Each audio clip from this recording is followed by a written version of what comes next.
සමස්තයක් වශයෙන් ගත්තොත් රූපය කියන්නේ දුක, වේදනාව කියන්නේ දුක, සංඥාව කියන්නේ දුක, සංස්කාර කියන්නේ දුක, විඥානය කියන්නේ දුක. දුක තියෙන්නේ අවබෝධ කරගන්න.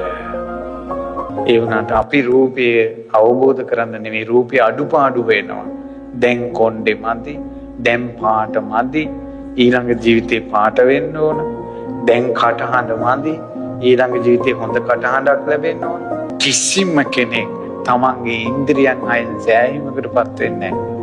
තව ඕන සංසාරයේ මෙහෙමයි කියලා හිතෙන්නේ නැහැ නේ.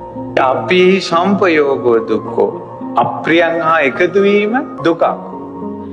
අප්‍රියං හා එකතු වීමේ දුක පුපුරා යෑම තමයි පෞල් කඩාකප්පල් වීම.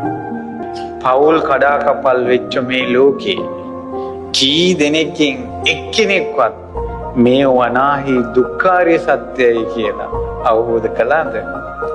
උඹ වගේ මිනිහෙක් මට එපා, උඹ වගේ ගෑණියෙක් මට එපා. ප්‍රාර්ථනාකින් ඉවරයි.